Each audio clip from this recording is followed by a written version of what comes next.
Hello everyone. It's been a long 3 months of moving, and now we are in my favorite time of year.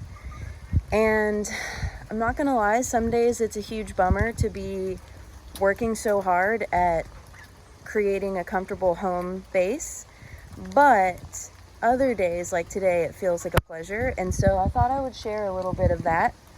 It is probably 55 degrees and just lightly raining right now, which you can tell by my cute little wet friend here. We got 2 baby geese. Where are you? This is Polly and Esther.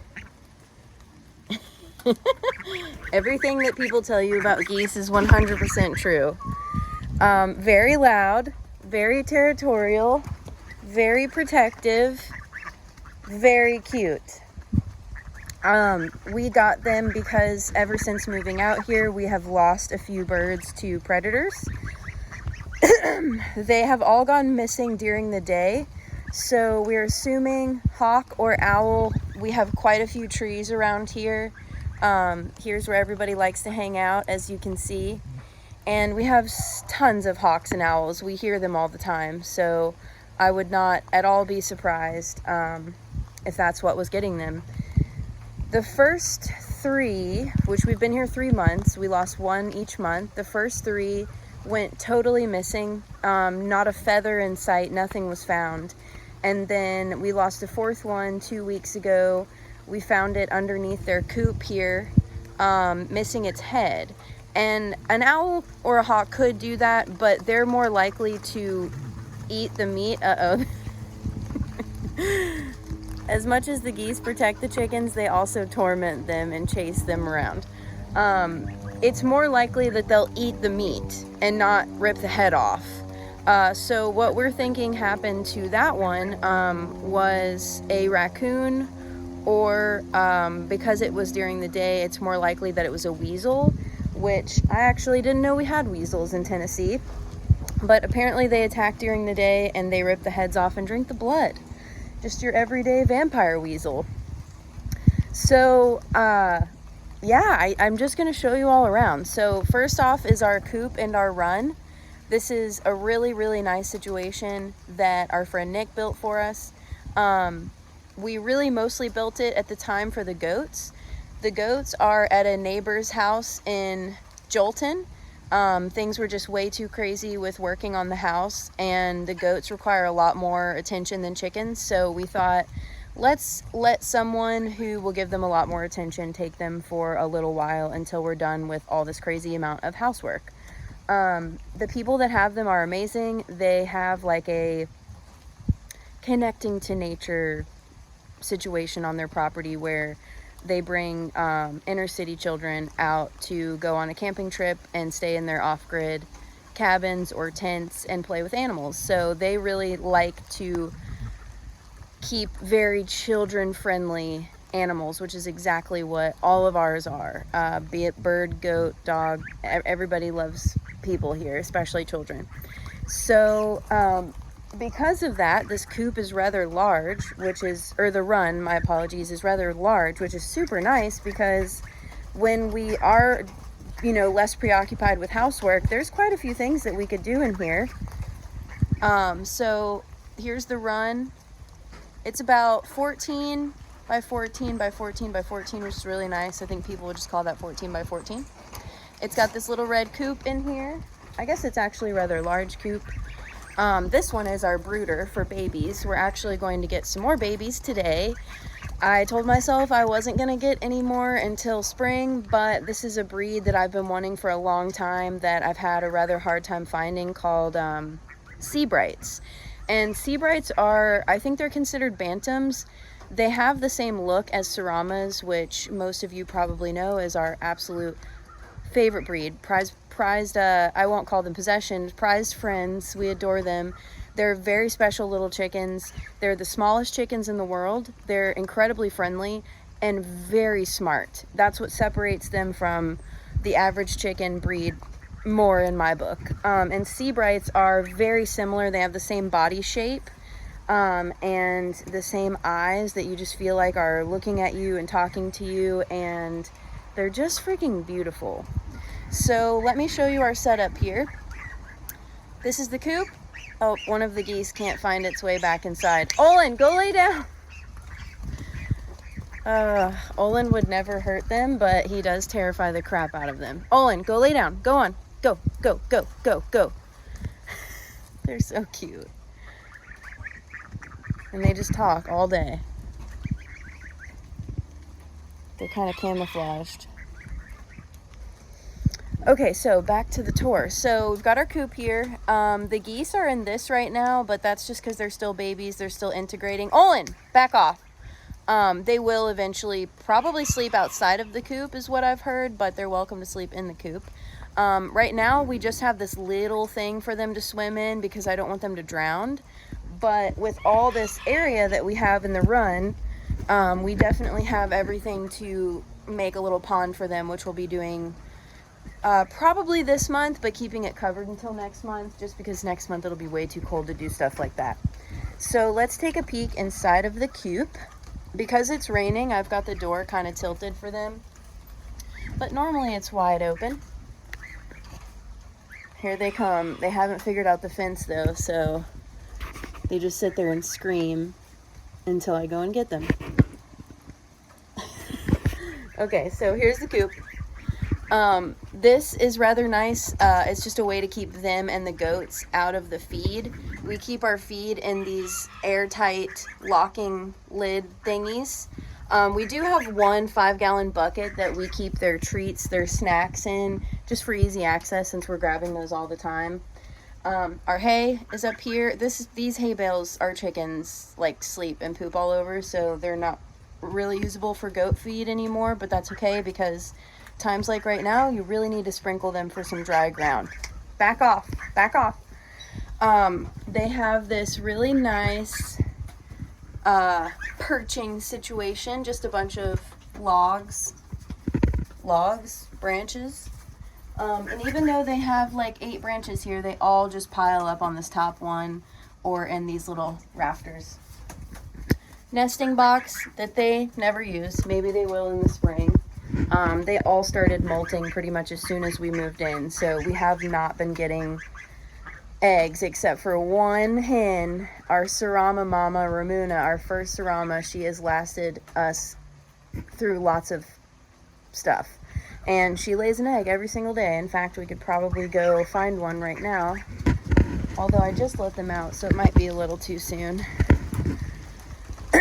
So this was what we immediately worked on because, you know, the animals, you can't just throw them into a field. So that was the most challenging part of moving with animals. People were always asking me, oh, here's one, how difficult it is to move with animals. Well, the hard part is that they need a home more than you do. So you really have to set that up while in transition. And that was our first and main goal. And as soon as that was over, everything felt like just much more achievable. Right now I'm in a little carport. We've been chopping and stacking wood here. This new house has a wood burning stove and a fireplace, and we are so excited about that because of course a part of homesteading is not wanting to depend on resources that might not always be there. Olin! And we're in the woods. There are fallen trees everywhere all the time. Why not use them? And who doesn't love like bundling up and watching movies and lighting, you know, your oil lamps and candles next to a fire or a wood burning stove? So we're really excited about that. Also, it's really large house. That was not our intention at all. Our last house was under 1,000 square feet. It was quite small. And this house is 2,000 square feet, which is so nice. We really have room to spread out and store things. That was the hardest part of the last house, was that there was zero storage. Here comes the big babies. And Augustine has his own little area, which is really nice. I will eventually show you guys in the house, but first we'll talk about outdoor projects. Right now this carport is really being dedicated to all of the work on the house that we've been doing. Olin. The main project that Francesco is working on right now, besides the fact that we have 2 dead cars, is the roof and the 2 chimneys. So he has been spending a lot of time on the roof. Meanwhile, I have been focusing on Augustine's bedroom downstairs. That was one of the biggest disasters that we found when we started scratching the surface of this house. Oh, there's a hawk.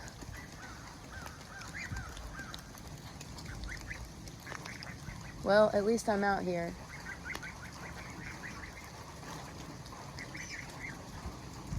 Olin, leave them alone.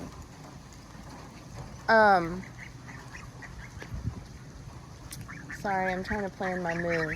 Hey, babies, why don't you get up here? Come on. No, no, no, no, no. No, no, no, no, no. That was much harder than it needed to be. Come on, come on. There you go. Olin, back off. Sorry, that's always a terrifying sight, and I've kind of lost my train of thought. Augustine's bedroom. Okay, so we knew we needed to paint downstairs. No one lived in this house for quite a while before we moved in, so there's just kind of like weird stains and webs and things that needed to be cleaned up. Nothing substantial, you know, common situation of good bones, good wood floors. The roof wasn't too bad. So when we went to start painting Augustine's room, we noticed that the paint had kind of bubbled up in some areas. And we thought that, you know, maybe it was from old water damage. Uh-oh. Okay, I gotta go. Well, I went inside to get a bottle rocket to scare them away. And came outside. Luckily they were gone. I tripped really hard stepping off this little cliff next to the driveway. Face planted. Almost rolled my ankle really hard. And now I'm going to check the mail. So I figured I'd show you the front of the property. We have a really nice long driveway that goes uphill, which is exactly what we wanted. Our last house was on top of a hill across from a river. And seeing how often it floods in Tennessee the past few years, it doesn't seem like it's going to stop anytime soon. So we really did not want to lose living on top of a hill. We do share our really long driveway with a neighbor, but because of the tree coverage, the properties are both incredibly private. We did just have the electric people come and trim all of these, which was a major bummer. But it really only affected the driveway and not our house, which I'm really grateful for. I feel like utility people in the cities are much less conscientious of things like that. And they really did listen to us when we asked them to please keep as many trees intact as possible. They also promised not to cut any completely down, but only to trim them, and they did do that. So I'm really grateful for them. So yeah, I'm walking down the driveway. There's so many trees, you can probably hear the creek now because we're right next to it. This is the one thing that happens when it floods, is we can't cross the driveway, but doesn't bother me much. You can see our house up the hill here. I'm walking down to see if we have any deliveries because our driveway is a little rough. So we do typically have people leave deliveries in this little thingy. It looks like there's not any in there, so I'm gonna check the mailbox. It's a really cool thing. When we were looking for this house, or looking for a house, as many of you know, it was not an easy or enjoyable process at all. The housing market everywhere is absolutely insane, but particularly in Tennessee, it's quite crazy. And we definitely had some non-negotiables that I feel like we got really lucky with when we found this place. But this building here and this creek here were not in the listing. And I think that that's why we got as lucky as we did. So this is a really cool old shop. The best part about this, Francesco's probably got it locked. The best part about this is that, let's see if you can see in my shadow. Probably not. It has its own electricity. It's turned off right now because it's kind of a wreck in there. But as soon as we get it cleaned up, we will absolutely be getting that turned on and using it as a shop. And how nice, it's right next to the creek. It's really sweet. So there is one, like almost 1 full acre in the front here that we're not currently using because, oh man, the creek just looks so beautiful right now. Because it's roadside, and although we live on a quiet country road, it's very bare, not very private. There's just no trees up there, and our neighbor's house is the same way, and he's been mowing both of these front acres for a really long time, and therefore nothing's really been able to grow, which is just not our style at all. And that's what I really wanted to talk about today, is how to turn your property into somewhat of a forest farm. Hold on, there's somebody driving by. Because I feel like we had just created that at our last house. Just earlier this year, I had said out loud, like, wow, every plant that I ever wanted on my property is on this property.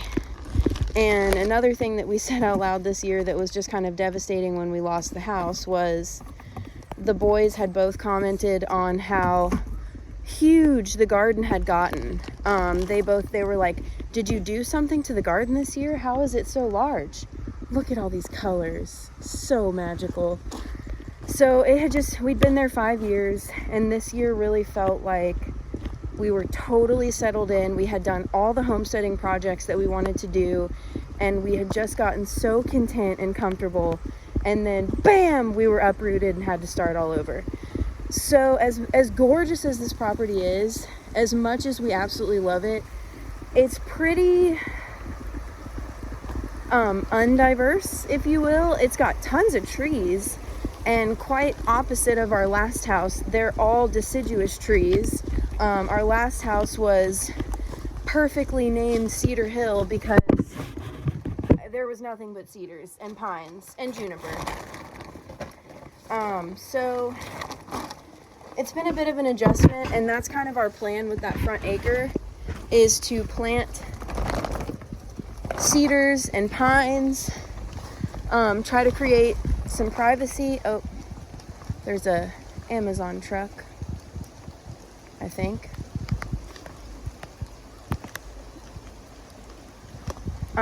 Try to create some privacy here, and then I would really like, once it has that kind of road protection, I really want to turn this into a wildflower field for bees.